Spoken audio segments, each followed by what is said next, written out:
Well, thank you, Hannah, for that amazing, amazing introduction and for your courage and your bravery and for being such an extraordinary voice for positive change in America. We're proud of you. We really are.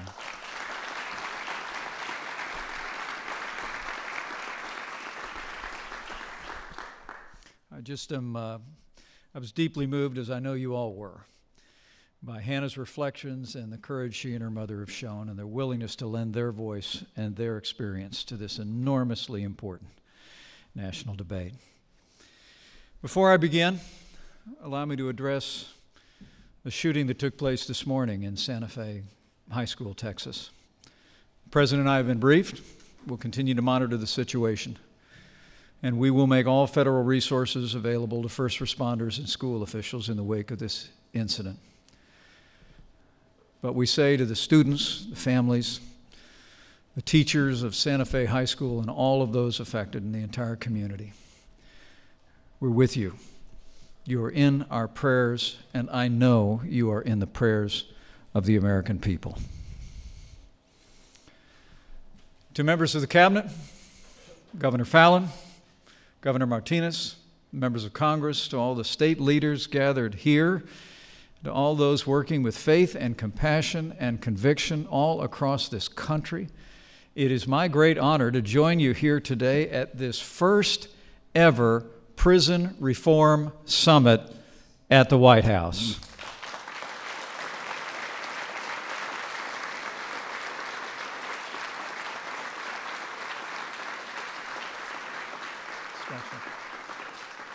And let me take a moment specifically also to thank Jared Kushner for all you've done to advance this issue in this administration and across the country. Jared, you've shined a national spotlight on prison reform as never before. You've brought together people from across the political spectrum. Because of your tireless work and inspiring commitment, I'm confident this will be the White House that reforms the American prison system for the betterment of all the American people. Would you join me in thanking Jared Kushner for his great compassion and his great work on this issue?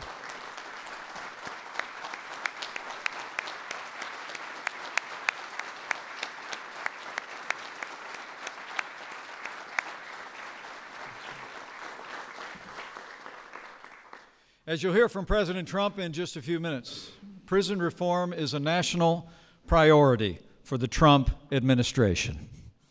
The President made this clear in his State of the Union address when he said that we are fully committed, in his words, to help former inmates who've served their time to get a second chance.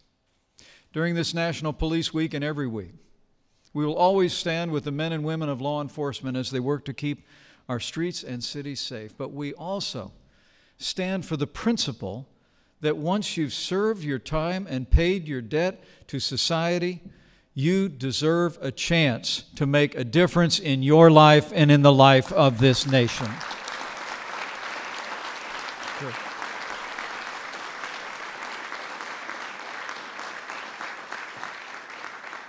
The President's already taken action on this issue.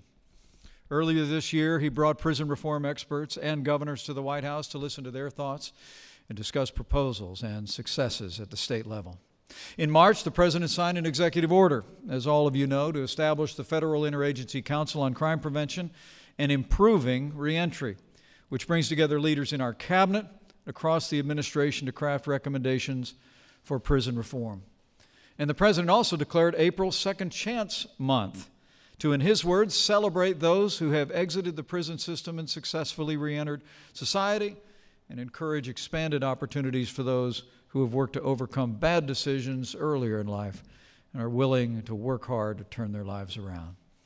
By failing to offer effective pathways to personal reform, the truth is our current prison system too often misses an opportunity to help people lead productive and fulfilling lives once they walk through the prison gates and return to their communities. This makes our nation less safe. It drains the public resources, and it too often ruins too many lives. The statistics are really astounding. You just heard Hannah recite some of them. But the statistics that are most heartbreaking to millions of Americans are that every year, while 650,000 people leave America's prisons, within 3 years, 2/3 of them are arrested again.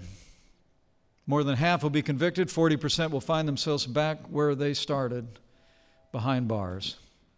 It is a cycle of criminality. It is a cycle of failure. This is truly a crisis. It's also a crisis of public safety. It's driven by poor choices, let's be clear. But I believe, as the President does, that it's also compounded by a lack of opportunity. We will continue to support law enforcement and hold accountable those who break the law. Make no mistake about it. But we will also recognize that too many ex-offenders feel that they have nowhere else to turn but back to a life of crime once they leave our prison system. Recognizing this is why our administration is working tirelessly to identify and promote the reforms that will give current prisoners the training and the skills they need to choose and chart a path of self-sufficiency and success. We're looking for programs that are grounded in evidence, proven to work. And, as the experts in the room here know, there's a remarkable range of possibilities in that category. They include programs that address mental health and drug addiction, as well as those that provide job training and mentorship. Some are run by government agencies, while others are organized by community groups, by nonprofit organizations, and faith-based organizations.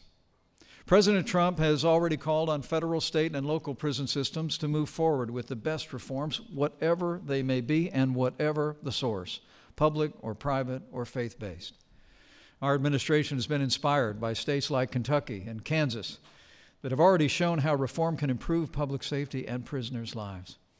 And we'll continue to work with leaders in both political parties in the Congress, the House, and the Senate to advance prison reforms that will make our country safer by offering better choices to those behind bars and to former offenders.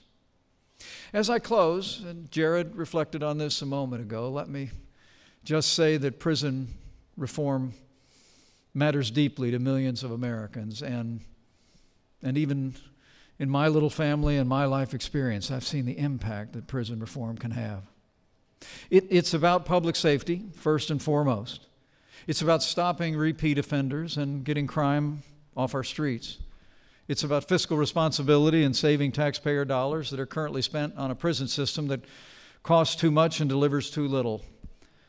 But above all else, as I've seen firsthand, prison reform is about changing lives and changing communities, about people who made mistakes, who atoned for them, learned from them, who got a second chance and a shot at a better life. A few years ago, when I was governor of Indiana, I saw the difference prison reform can make. It was at a Branchville Correctional Facility in southern Indiana, where, as we speak, a majority of the inmates at Branchville Correctional participate in either faith-based or character-based programs every single day, and it's making a difference in their lives. Working with local churches, I witnessed the extraordinary impact that these ministries were having in the lives of these offenders. And with a combination of workforce training in the same facility, we were not only creating the tools for their hearts to change, but we were giving them the ability to re-enter communities and have the kind of relationships in the communities that created pathways for gainful employment. I mean, truthfully, it was remarkable to watch. The symmetry, the relationships that would be built through these programs, through volunteers coming alongside offenders, pouring themselves into the lives of these offenders, building relationships. And as the offenders developed new skills and new abilities, then they would leave the Branchville Correctional Facility, re-enter the community, oftentimes Evansville, Indiana, and it was those very relationships that would open doors for gainful employment and a fresh start in life.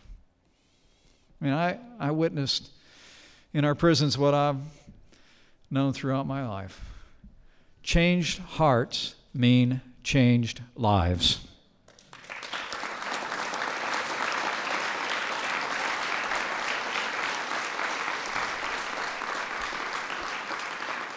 I also saw the impact of faith and mentorship at the Plainfield Correctional Facility, where we established a first-time offender program in the state of Indiana. Many of the mentors and volunteers in that program were ex-offenders who had turned over a new leaf after they have put their faith in God. They're now answering the call to ministry to men and women caught up in a life of crime, oftentimes in the very same facility where they spent time. You know, these changed lives inspire the nation. But these programs are making a difference in the lives of individuals and in communities every single day. The truth is, these programs are making America safer by opening doors to second chances to tens of thousands of those who made wrong choices earlier in life. And I can assure you, we are determined in this administration with President Trump's leadership to seek ways to expand these opportunities to more offenders to the benefit of the nation. That's what President Trump and our entire administration are committed to do, and I hope today's summit gives evidence to that. With all of your help, with the continued creative leadership of the great governors who are gathered here today and other state officials, with the extraordinary compassion and faith and innovation of those of you who've poured yourselves into the lives of offenders across this country and facilities across this country, with bipartisan support in the Congress and with the strong leadership of President Donald Trump, I know we will open pathways to second chances for more Americans, and we will make America safer than ever before. Thank you for the opportunity to address you today. Thank you for your involvement in this vital issue in the life of the nation. God bless you all.